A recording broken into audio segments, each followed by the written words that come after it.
अंदर छुपा हुआ ये है कि ये जो इतना बड़ा कांड है, ये इतना बड़ा कांड बिश्नोई कर ही नहीं सकता। सबसे पहले तो बाबा सिद्दीकी के बेटे जिशान सिद्दीकी के ऑफिस के सारे कैमरे बंद कर दिए गए, कुछ भी कैमरे में रिकॉर्ड नहीं हुआ। दूसरी बात, वहां पर जो रेड लाइट जलती है वो भी बुझी हुई थी।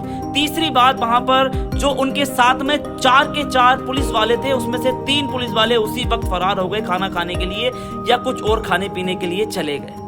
एक पुलिस वाला था, वो भी साइड में बैठा हुआ था। और तीसरा अपराधी है शिवा, वो भी बहराइच का बताया जा रहा है, लेकिन वो व्यक्ति फरार है। बताया जा रहा है कि गोली चलाने वाला वही व्यक्ति था और इसमें एक चौथे अपराधी की भी पहचान हुई है। और वो चौथा जो अपराधी है वो कौन है पता है? मोहम्मद जिशान। मुझे सबसे अच्छी बात जो लगी इसमें पप्पू यादव की लगी। पप्पू यादव ने कहा कि ये जो लॉरेंस बोरेंस ये क्या चीज है, कुछ भी नहीं है। अगर सरकार मुझे सिर्फ 24 घंटे का वक्त दे दे, मैं इसको जड़ से उखाड़ कर इसके गैंग के साथ खत्म कर दूंगा। ये बात पप्पू यादव ने ऑन रिकॉर्ड कही है। क्योंकि गुस्सा किसे नहीं आएगा यार, इतने बड़े बड़े नेताओं को आप लोग मार रहे हो, देश की कानून व्यवस्था को ताक पर रख रहे हो, जेल में बैठे हो तुम और जेल में बैठ करके अपना पूरा नेटवर्क चला रहे हो और जेल का जो प्रशासन है वो तुम्हारी मदद कर रहा है।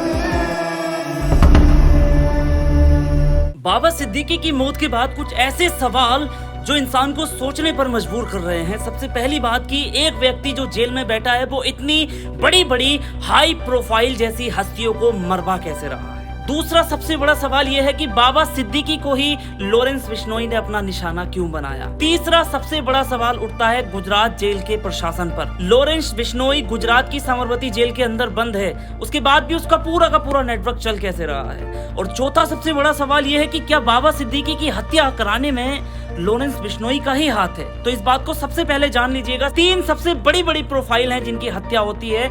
एक होते हैं सिद्धू मूसेवाला और दूसरे होते हैं करली सेना के अध्यक्ष और तीसरे ये बाबा सिद्दीकी साहब। ये भी तो हो सकता है कि ये कांड जो करवाने वाले लोग हैं ये कोई ना कोई पॉलिटिकल लोग हों या बहुत बड़े लेवल के लोग हों जो चाहते हों कि हम कानून से बचे। इसलिए वो लोग जेल में बैठे हुए लॉरेंस बिश्नोई से कहते होंगे कि देख ये काम हम कराए देते हैं, तू सिर्फ अपने ऊपर जिम्मेदारी ले ले और तुझको इसके बदले में इतना पैसा मिलेगा, प्लस तेरा नाम भी बहुत ज्यादा होगा, प्लस हम तुझको सिक्योरिटी भी पूरी देंगे। यहाँ पर लॉरेंस बिश्नोई इतना बड़ा बेवकूफ तो नहीं हो सकता कि वो सलमान खान के चाहने वालों को निशाना बनाए। ऐसे तो सलमान खान के मामले पता नहीं कितने पॉलिटिशियन से हैं, कितने लोगों से हैं। आपको याद होगा 2014 इलेक्शन से पहले सलमान खान मोदी जी से भी मिले थे। सलमान खान का मामला तो महाराष्ट्र के मुख्यमंत्री से भी है। तो क्या ये लॉरेंस बिश्नोई उनको भी अपना निशाना बनाएगा? मैं बता रहा हूँ इसकी अगर अच्छे से जांच हो गई तो ये बहुत बड़ी साजिश है, बहुत बड़ी साजिश। लेकिन अच्छे से जांच होगी कैसे? आजकल चल ये रहा है कि किसी नामचीन व्यक्ति की हत्या करा दी और उसके बाद में उसकी जिम्मेदारी दिलबादी लॉरेंस बिश्नोई जैसे लोगों से 2-4 शूटर्स को जेल में डाल दिया और उसके बाद में काम खत्म, फाइल होगी बंद। भारत की कानूनी व्यवस्था आज तक कभी इतनी बेकार तो नहीं थी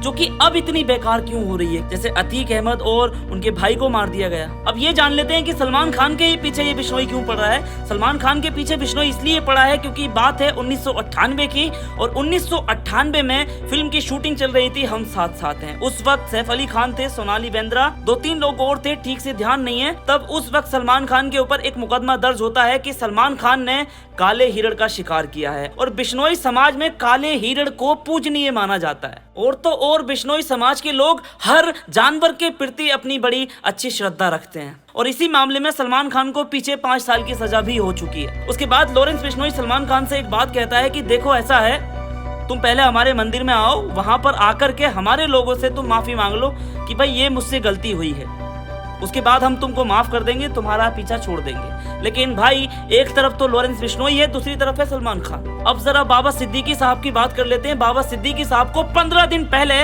उनको मारने की धमकी मिल चुकी थी। इसके बाद उन्होंने कंप्लेन वगैरह की तो उनको बाई सिक्योरिटी मिल गई, उसमें उनको 4 पुलिस वाले मिले। कहानी पूरी की पूरी शुरू होती है उसके बाद। वो जाते हैं अपने बेटे से मिलने के लिए, अपने बेटे के ऑफिस में बैठते हैं, लोगों से मिलते हैं। अब आप सोचिए कितनी सटीक और कितनी खतरनाक और कितने दिमाग लगाकर ये प्लानिंग की गई थी। सबसे पहले तो बाबा सिद्दीकी के बेटे जिशान सिद्दीकी के ऑफिस के सारे कैमरे बंद कर दिए गए, कुछ भी कैमरे में रिकॉर्ड नहीं हुआ। दूसरी बात, वहां पर जो रेड लाइट जलती है वो भी बुझी हुई थी। तीसरी बात, वहां पर जो उनके साथ में 4 के 4 पुलिस वाले थे, उसमें से 3 पुलिस वाले उसी वक्त फरार हो गए, खाना खाने के लिए या कुछ और खाने पीने के लिए चले गए। एक पुलिस वाला था, वो भी साइड में बैठा हुआ था। चौथा वहां पर थी विजयादशमी, और जब इतना बड़ा त्योहार है तो भाई वहां पर ढोल नगाड़े तो होंगे, तो इससे गोली चलने की आवाज का किसी को पता ही नहीं चला। जब बाबा सिद्दीकी अपनी कार में जाकर के बैठ रहे थे, कार में जाकर के जैसे ही बैठे हैं तभी उनके ऊपर गोली चला दी गई। इसमें एक व्यक्ति हरियाणा के कैथल का रहने वाला है, 23 साल का गुरमेल, और एक व्यक्ति रहने वाला है बहराइच का 19 वर्ष का व्यक्ति है, वो अपने आप को नाबालिग बता रहा है और उसका नाम है राजेश कश्यप। और तीसरा अपराधी है शिवा, वो भी बहराइच का बताया जा रहा है, लेकिन वो व्यक्ति फरार है। बताया जा रहा है कि गोली चलाने वाला वही व्यक्ति था, और इसमें एक चौथे अपराधी की भी पहचान हुई है, और वो चौथा जो अपराधी है वो कौन है पता है? मोहम्मद जिशान। और उस चौथे अपराधी के बारे में बताया जा रहा है कि वो जो व्यक्ति है वो जेल से अभी अभी छूट कर आया था, और जेल में ही उसकी मुलाकात हुई थी लॉरेंस बिश्नोई के गुर्गों से। ये बात तो वो है जो कानून के सामने आ रही है, लेकिन अंदर जो कुछ छुपा हुआ है वो चीज किसी के सामने नहीं आ रही है। अंदर छुपा हुआ ये है कि ये जो इतना बड़ा कांड है, ये इतना बड़ा कांड बिश्नोई कर ही नहीं सकता। अब एक चीज देखो, शक की सुई देखो कैसे घूमती है।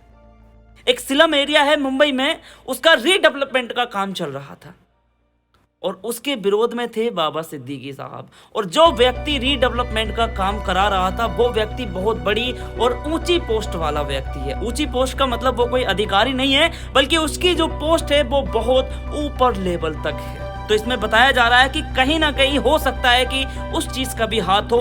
और तीसरी थ्योरी ये है कि बाबा सिद्दीकी पॉलिटिक्स में एक बहुत बड़ा नाम थे, और ये गेम चेंजर भी होते थे साबित, क्योंकि बाबा सिद्दीकी कोई नॉर्मल व्यक्ति नहीं थे, बल्कि 3 बार के विधायक रह चुके हैं। 1999 में विधायक बने, 2004 में बने, फिर 2009 में विधायक बने, 3 बार लगातार। अब उसी सीट से इनका बेटा जिशान सिद्दीकी भी सांसद है, और ये वही व्यक्ति हैं जिन्होंने की सलमान खान और शाहरुख खान की मित्रता दोबारा से कराई थी। मुझे सबसे अच्छी बात जो लगी इसमें पप्पू यादव की लगी। पप्पू यादव ने कहा कि ये जो लॉरेंस बोरेंस ये क्या चीज है, कुछ भी नहीं है। अगर सरकार मुझे सिर्फ 24 घंटे का वक्त दे दे, मैं इसको जड़ से उखाड़ कर इसके गैंग के साथ खत्म कर दूंगा। ये बात पप्पू यादव ने ऑन रिकॉर्ड कही है, क्योंकि गुस्सा किसे नहीं आएगा यार। इतने बड़े बड़े नेताओं को आप लोग मार रहे हो, देश की कानून व्यवस्था को ताक पर रख रहे हो, जेल में बैठे हो तुम, और जेल में बैठ करके अपना पूरा नेटवर्क चला रहे हो, और जेल का जो प्रशासन है वो तुम्हारी मदद कर रहा है। और अगर वो तुम्हारी मदद नहीं कर रहा है तो फिर प्रशासन की गलती है, पूरा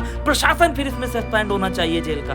देश की बड़ी बड़ी हस्तियों की मौतें हो रही हैं, और केस को सिर्फ ये कहकर बंद किया जा रहा है कि लॉरेंस बिश्नोई ने इसकी जिम्मेदारी ले ली है, और उसके 4-5 शूटरों को हमने गिरफ्तार कर लिया है, काम खत्म। लेकिन जो लॉरेंस बिश्नोई का गॉडफादर है, जो लॉरेंस बिश्नोई की मदद कर रहा है, उसके ऊपर कोई कार्रवाई नहीं है, उस तक तो पहुंचा भी नहीं जा रहा है, फाइल बीच में ही बंद कर दी जा रही है। दोस्तों, इस वीडियो को बहुत ज्यादा से ज्यादा लोगों तक शेयर जरूर करना। जय हिंद। वीडियो अच्छी लगी तो प्लीज चैनल को सब्सक्राइब जरूर करके जाए।